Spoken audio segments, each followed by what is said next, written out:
Hello बच्चों, एक important question देखिएगा जो टीसीएस एनक्यूटी का सबसे फेमस क्वेश्चन रहा था, राइट। क्या क्वेश्चन था? The perimeter of a equilateral triangle and the regular hexagon are equal. अब आप सभी को दो चीज़ों के बारे में बहुत अच्छे से पता होना चाहिए। एक है आपके पास कौन सा? इक्विलेटरल ट्राइंगल, और दूसरा आपके पास है रेगुलर हेक्सागन।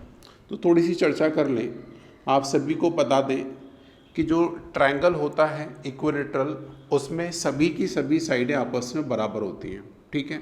यदि मैं सभी साइडों को यदि ए मान लेता हूँ तो इसके दो फॉर्मूले आपको ध्यान रखना है।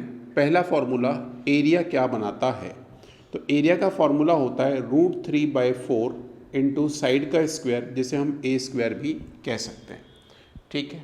दूसरी कंडीशन, इसमें आपको ध्यान रखना है जो पेरीमीटर है वो कहीं ना कहीं सब बराबर है, तो हम 3a भी कह सकते हैं।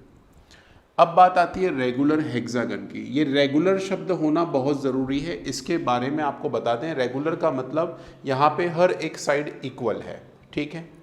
तो यदि मैं आपके सामने हेक्सागन बनाने का प्रयास करूँ, ये सपोज हेक्सागन मैं यहाँ पे बनाता हूँ लाइक दिस, तो यदि मैं हेक्सागन के सभी डायगोनल्स को आपस में काटूँ, ये थोड़ा ठीक ठाक नहीं बना है, ठीक है, लेकिन आप समझ जाइए, ठीक है। यदि मैं इन सबको एक साथ ऐसे ट्राई करूं तो यहाँ पे जो एक ट्रायंगल बन के आता है, जैसे मान लो इस ट्रायंगल की यदि मैं बात करूं, ये एक ट्रायंगल बन के आता है।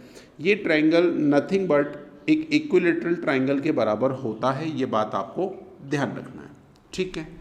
तो अब मैं यदि इसके एरिया का फॉर्मूला बनाऊंगा या पेरीमीटर का फॉर्मूला बनाऊंगा, तो भाई मैं इस वाले फॉर्मूले का यूज़ कर सकता हूँ यदि मैं एरिया का फॉर्मूला बनाना चाहता हूँ तो, ठीक है। तो अब आइए हम इस सवाल पे चलते हैं। तो हमारे पास ये दो छोटे से कॉन्सेप्ट हैं जो इस वाले सवाल पे अप्लाई हो रहे हैं, और यही हमें यहाँ पे पेपर के हिसाब से तैयार करना है। तो अब देखो क्वेश्चन कहता था पेरीमीटर ऑफ इक्विलेटरल ट्राइंगल। तो हम मान लेते हैं जो इक्विलेटरल ट्राइंगल की पेरीमीटर है वो 3a है, और जो बराबर है वो रेगुलर हेक्सागन के पैरामीटर के बराबर है। तो भाई रेगुलर हेक्सागन की पेरीमीटर यदि मैं मान लूँ 6, क्योंकि भाई 6 साइड है आपके पास और सारी साइडें बराबर, तो इसकी सभी साइडों को यदि मैं b नाम दे दूँ तो ये हो जाएगा 6b। तो यहाँ से मेरे पास एक रिलेशन निकल जाएगा कि जो a की वैल्यू है वो 3 2 जा 6, तो ये 2b के बराबर हो जाएगी। तो ये छोटा सा रिलेशन मेरे सामने आ गया। लेकिन मुझे क्या निकालना है सर? मुझे निकालना है यहाँ पे area. Find out the ratio of their areas. तो यदि मैं बात करूँ ट्रायंगल की और यदि मैं बात करूँ हेक्सागन की, प्यारे बच्चे, राइट, इन दोनों के एरिया के बीच में रेशो निकालना है। तो आप सबको बताएं ये होता है √3/4 इंटू ए स्क्वायर। बोलो, यही होता है। यदि हम इसकी बात करें तो ये भी होता है √3/4 इंटू, यहाँ पे हमने इसको b माना तो इसका b स्क्वायर। लेकिन ऐसी टोटल कितनी साइड होती है? तो आपको पता है सर 6 होती है, तो इसको 6 से गुणा कर लेंगे और यही इसका रेशो बन जाएगा, ठीक है।